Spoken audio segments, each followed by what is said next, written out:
Hello, visionaries. Butch Hartman here. I am thrilled that you've decided to tune into Vision Possible. We're here. We want to make your daydream your day job. I mean, think about that statement. We want to help you make your daydream your day job. What are you daydreaming about that you can't wait to do when you get up in the morning? What is the one thing you are so excited about?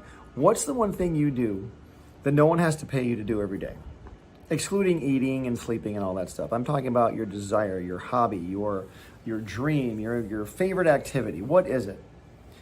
Well, if no one has to pay you to do it, then that's what you should be doing for a living, because that's what you're going to love to do. And we want to help you get that dream off the ground. And that's why we do these videos, because we are here to empower you. Okay? And it's funny, in doing this for you, we actually empower ourselves. There's a scripture in the Bible that says faith comes by hearing, and hearing by the word of God. That's in the Bible. And faith does come by hearing. When you hear yourself say these positive words, it really ministers to you too. It really goes into your own soul. And so that's what we do these videos, is to help you, but it also helps us. That's a secret. I'm so glad to be here. Have you guys had a great week? How was your week this week? I want you to begin, if you haven't already, I want you to begin writing down great things that you've done this week. And don't be afraid to be egotistical. You're not going to be, I did the greatest thing. It's not egotistical. Don't let the lie of self-promotion. What I mean by that is, you can't talk about yourself. It's really egotistical. I'm not saying it that way. You're not going to be sitting here promoting yourself and bragging on yourself. But I want you to say some positive things over yourself. What great thing did you do this week that you're really proud of? Write it down. Who cares what other people say about it? By the way, no one's going to even see it. Write it down in your journal. Say it to yourself in the mirror, like, you know what I did this week? I finished my book. I finished my screenplay. I got those videos uploaded and I launched the beta test of my streaming platform. Those types of things. That's what I did a few weeks ago. Oh, it was so great. You know, my wife and I are starting this streaming platform. We've talked about it for a long time now, and we're going to keep talking about it because it's our live stream. It's called Access Entertainment, and we are putting family-friendly entertainment out there for the world to see. And we just finished our beta test. As I'm recording this, this is being recorded in June of 2021. We just we just did our video platform, finished the platform, uploaded a ton of test videos on there. It was a bunch of, videos we had possession of, and we put the platform out there because we wanted people to see it and see what they thought of this type of a platform with this type of programming on it. And it was a dream we had for many years, and we finally got it up and running. The platform, I mean. Now, it's not live. We can't have people subscribe to it yet. There's still a lot of things that have to be worked out in that area as far as legal things, getting the whole platform expanded, built out, all that stuff. But as far as that goes, that's our next step. But we couldn't get to the next step till we took the first one. You know what I mean? And so that's what I'm excited about. We took that first step, and I'm just so thrilled. What first steps have you taken this week? What first steps have you taken this week? What first steps have you taken in the last couple weeks, couple months? There must have been a first step somewhere, towards something. There's a lady we met recently who had a lot of physical challenges going on in her body. And she asked my wife and I to talk to her. My wife especially, who's very good at dealing with these sorts of things. And so my wife talked with her and really gave her some great advice. And the lady said, she told us like the following day, she said, okay, today's day one. I begin my journey on this new way of thinking. And over the last couple of weeks, she's really had a lot of great breakthroughs because of what she and my wife talked about. And I'm just so thrilled about that. She had to start her journey somewhere. And before she met with us that day, she told my wife, even before I got to you guys, I said, today is the day I begin. So is today the day that you begin? That's what you need to ask yourself. Have you begun yet? If you've begun, great. But I know how confusing that can be too. I've begun, but where do I go next? Where do we go from here? That sort of thing, right? So anyway, I didn't set out to talk about that completely today. But what I did want to talk about was, I'm going to switch gears completely here. I did want to talk about concepts. And, in my book, Mad Hustle, right here, How to Pitch and Sell Shows in Hollywood. This band it shows that it was a draft copy. But this is the book you get when you order it on Amazon, Mad Hustle by Butch Hartman. And in here is all about how I sold all my shows and all the things that I went through in order to get a show sold and to get a project made at a major studio. A lot of that comes down to not only hard work, it comes down to timing. It comes down to timing, it comes down to relationships, it comes down to resources. Who do you know?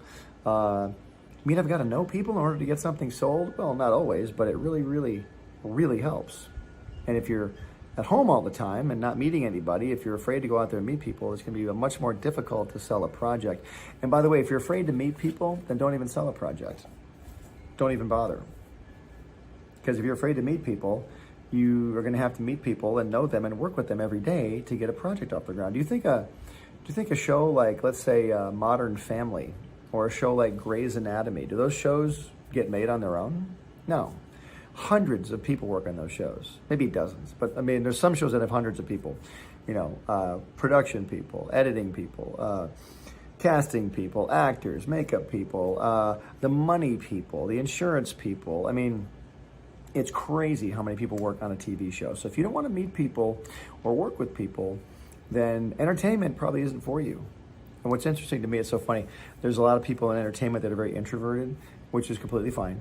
But they get in entertainment where they got to entertain people. And it's always such an interesting dichotomy to me. Like, you're very quiet and reserved, yet you want to get on a stage in front of thousands of people and entertain them. But hey, it works, so that's great. If they can make it work, that's awesome. That's something to learn from. And I admire anybody whose mind is telling them not to do it, and they do it anyway. They're terrified to get up on stage, but they get up there anyway and they perform. That to me is awesome and amazing. And if an introverted person does that, boy, that is just the most amazing thing. I love it. I love when people break through that, because when someone's quiet and shy, that's fine. But I know there's something inside of them that just needs to get out. That they could just influence so many people if they would just get through that shyness. And you know what? Take your time, no rush. But I really think there's a lot inside of you. If you're one of those people that's a little nervous or a little bit shy about showing maybe your artwork or your talent, I know there are huge, huge opportunities for you, and I think you should take advantage of them. I'd love to see you do that. And by the way, it's a beautiful day here in Southern California. That's why I'm doing this outside, and I just love the wind chimes. Can you hear them? Love the wind chimes. But anyway, so talking about concepts, and one of the chapters in my book here, Mad Hustle. Get it at madhustlebook.com or get it on Amazon. One of them is chapter 8 is why are concepts so hard to come up with? Let's go to that page. I want to see what I wrote here. This book came out in 2020, by the way, during the pandemic, and I wasn't going to let the pandemic stop me. I'm going to write a book. I'm going to do something while I'm home. I'm writing a book, and this is the book that came out of it. So there you go. I hope you got something amazing done during the pandemic as well. Okay, why are concepts so hard to come up with? Here's what I wrote. Why is anything creative hard to come up with? Interesting question. For some people, concepts are easy. For others, they're a lot harder.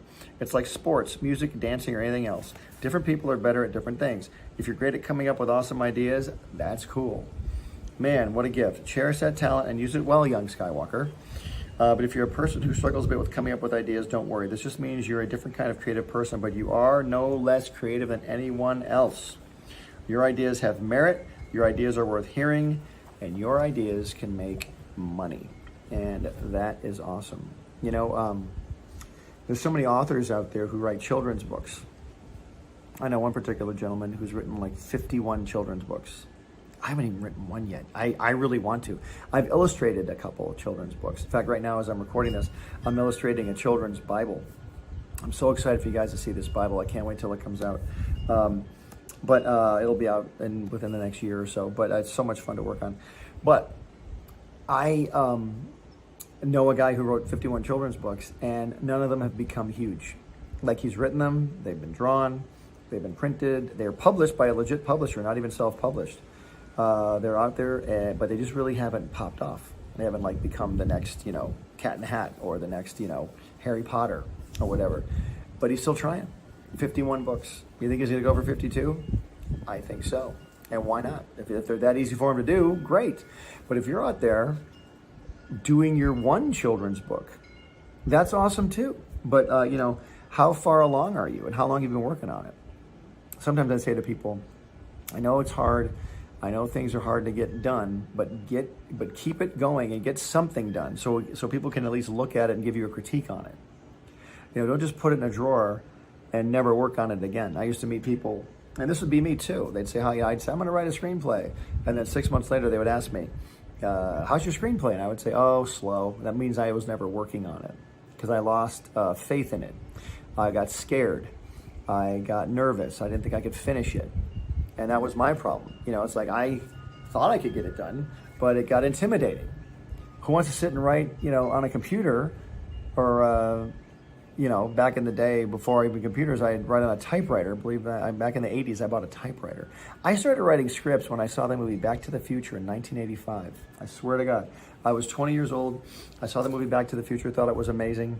Still think it's amazing to this day, one of my favorite movies. And I went, I've got to write a movie like that. I'd never written a movie. I'd never written anything. But I went and I bought a typewriter at the store. I think it was like $50. And I went home to my little college dorm room and just started writing a story. I could type. I actually took a typing class in high school. But I started typing and just wrote this story. And it was one of those stories that no one's ever seen. I'll make it someday. I still know the idea. But I wrote a pretty decent little story. I liked it, but I'd never done that before. So I didn't let the idea of me never having written something before slow me down. I was going to try it and learn it. Now look, I've become a writer. I became a professional writer. I became a professional storyteller because I had that one story under my belt. I did this. I wrote this, and there it is. So, and you can do the same thing. You've got to start somewhere. But anyway, the concept. Now that concept I had wasn't the easiest concept to come up with, but once I started hammering it out in my head, I remember I was driving around. I would drive in my car. I'd ride my bike. I'd think about it, and I'd write little notes down to myself, and I started, formulating the story in my head. And finally, once I started writing it down, it kind of came easy because I was meditating on that concept a lot. And that's kind of what you have to do with concepts is meditate on them. Meditate means to think about. It means to dwell on. I would dwell on these concepts a lot. And are all of them perfect? Heck no. The concept for Fairly Odd Parents, great concept. A little boy with two fairies that grant his every wish. Great concept, but that story's been told a million times. A kid with a magic friend who gets anything he wants. There's Cinderella, fairy godmother. There's Aladdin with a genie. There's other stories too. I Dream a Genie was a show on TV when I was born. Bewitched, a show about a witch, with magic powers. And that story's been told over and over and over, but it was the way I told the story. I took a popular concept and twisted it in my own fashion. I made it a little boy with two fairy godparents that would hide in his room as objects and things like that. And we had to write some really clever stories in order to keep that concept, fresh and exciting. But no concept is really super original. I'm sure there's some out there. I can't name any right now that I went, oh my gosh, what? One concept I thought was super original. I take that back. Back in 1999, a movie called The Matrix came out. And I'm like, I got to see this movie. Because the trailers of the movie just blew me away. I'm like, what is this movie about? And Keanu Reeves was in it. And at that time, Keanu Reeves wasn't really taken that seriously as a serious actor. I'm like, what is this movie? Went and saw the movie. Blew my mind. If you haven't seen The Matrix yet, I'm not going to give it away, but that concept of that movie blew my mind at the time. I didn't see it coming. I didn't see the twist in the movie. I didn't see the way they spelled it out, the way they told that whole story. Blew my mind. It was amazing. And I thought, wow, if I could make a movie like that someday. In fact, it's funny. One of the first episodes of The Fairly Odd Parents had a Matrix moment in it. There's a scene where Timmy Turner's in a video game, and these rabbits throw these carrots at him, like deadly pointed carrots, and Timmy does a Keanu Reeves Matrix move where he dodges the carrot bullets and they go around him like the Matrix. We did it with some computer graphic animation, which was very in its infancy at the time, but we did it. I'll tell you though, it looks great. And anyway, but that was an original concept. That was one of the rare ones I can think of lately, 20 years ago. But anyway, are concepts easy? No, they're not. I'm here to give you permission to forgive yourself for not having 47 genius concepts every day, okay? A good concept takes time. If you can come up with one instantly, great. Fairly Odd Parents I came up with pretty quickly. Wasn't instantly, it was about, literally, I've told this story, it was about 20 minutes. I drew a little kid, Timmy Turner. I said, boy, it'd be great to pop him from place to place. Like, I want to somehow make him move from place to place quickly so I wouldn't be stuck for a story transition. That was the first thing I thought, because I was a writer at the time on Johnny Bravo. And I knew how to write a script, and I'm like, if I can move him quick around, I wouldn't have to have him travel. It'd be kind of fun to pop him. Maybe I could have him teleport. And a teleportation, that's cool. He could be like a science kid, but I really couldn't do science at the time because Dexter's Lab was already a show, and Dexter's Lab was all about science. I didn't want to repeat anything else, and nobody would buy a show like that. Well, Dexter's Lab is already out. We can't buy another show like that. You want to also do your homework when coming up with concepts. You want to make sure that your concept isn't like 65,000 other ones out there. Add some originality to it, so there's a reason for them to listen to you. You know what I mean? So I came up with a little boy named Timmy. I said, instead of science, I can do magic. So I gave him a magic friend, Wanda, the fairy godmother. And I'd never seen a fairy godfather before, so I gave her a magical husband named Cosmo. And that's where the Fairly Odd Parents came from. And I did that first drawing. I drew a villain named Vicky, this girl. And she was the babysitter, and I went and did that and added her to the show. And suddenly I had a really cool show concept that I really liked. And I thought of that very quickly. That's one I thought of very quickly. Other ones I thought of took a little longer. That was a quick one. But yeah, and it worked out, thank God. But there's other ones I've thought of over the years. I've thought for years and years and years concepts. There's other ones I've got that just take forever to hammer out. And some of them you really work hard at. But guys, anything worthwhile is going to be a little difficult. What I mean difficult is not punishing where you're hurting yourself or in pain. I know, right? You might be in pain working on stuff sometimes. But I'm talking about like any great concept that's worthwhile, that's going to be awesome. It's going to take some time. It's going to take you hammering out the story, hammering out the characters, hammering out the concept, hammering out the way the story's told. You know, is it told, are you going to tell the story with CGI? Is it like a Toy Story type of a movie? Or is it puppets like Sesame Street? Or is it claymation? Or is it traditional 2D animation? Or is it live action? How are you telling your story? That's one thing that can really affect the way a story is told. You know, shooting things in live action is much different than animating it. Much different. And, you know, that will really affect the concept sometimes. There was one show on Nickelodeon years ago called, what was it called? Action League Now. Really funny name. Action League Now. And it was all told through action figures in a kid's room. It was like a Toy Story, but it was these action figures that would stand on a table. And they would just basically film the character standing there, and they put dialogue over it, you know, and then they'd film another character and put dialogue over that. So you finally, after a while, believe these characters were real. And if they had to jump, they would just basically throw them off camera. You'd film the character flying through the air and stuff like that. But it was funny, and kids liked it. They bought into that concept, you know. Will people buy into your concept? Is it a concept that's original? You know, for example, Back to the Future. Let's go back to that. Time travel. How many time travel movies had been done before Back to the Future came out? But it was the way they played out that concept, the way they hammered that story out. Not only is it time travel, he goes back 30 years, meets his parents, and prevents them from meeting, and now he's endangered his own existence. Wow, what a great, that's killer, you know? And oh, by the way, let's make it super funny while we're at it. Great show, great movie, I mean. And there's other concepts too, you know, but a great concept is not easy to come up with. If it is easy, wow, way to go. That's great. But if you're hammering something out right now and working on it, keep going.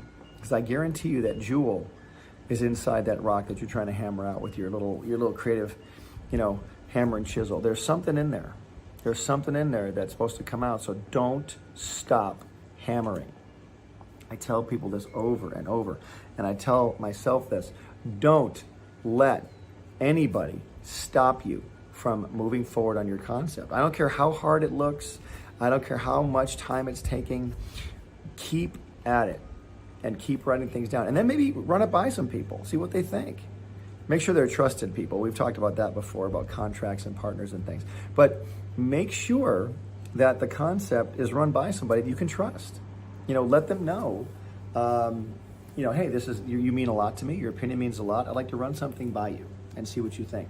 Maybe sometimes even have a little writer's party. Have your friends come over, have some food and drinks there, and then you guys socialize for a little bit and say, okay, I'm gonna run this by you guys. What do you think? I trust all of you, you know. These aren't people that are gonna take your concept or whatever, you know what I'm talking about? These aren't like super ambitious people that are gonna rip you off. These are like trusted confidants that you can rely on. I know you've got some. Could even be your family, could be your children, could be your best friend, I don't know. But get those concepts going. Why are they so hard to come up with? Because good ones, man, good ones are so valuable. Anything valuable is going to take some effort to find. Anything valuable takes effort. If you've got a son or a daughter that you've raised and they're just amazing, they're the greatest kid of all time, they're in their 20s and they're just doing everything right, you put a lot of effort into that child. I know you did as a parent. I'm a parent. I have amazing kids, if I do say so myself. But we put effort into our children. We sacrificed for them. And I'm seeing them sacrifice for their dreams now too, which is amazing. You've got to sacrifice for your dream. And by the way, the things you're sacrificing, aren't even that big of a deal. I'm talking about some time at home. I'm talking about spending time working hard. You know, time at the beach, yeah, you can do that. You can even work at the beach. I say that because a lot of people go, well, I just want to work hard so I can stay at the beach all day. You know, I want to just go and live a life of rich man's life and live in the exotic life, that kind of thing. But you know, me, I can live that exotic life, but I'm going to get bored after a while. I need to keep creating. I'm sure you're the same. Okay, so concepts are hard because they're valuable. So keep digging. You'll find that valuable thing soon, I promise. Okay? All right, here at Vision Possible, we want to help you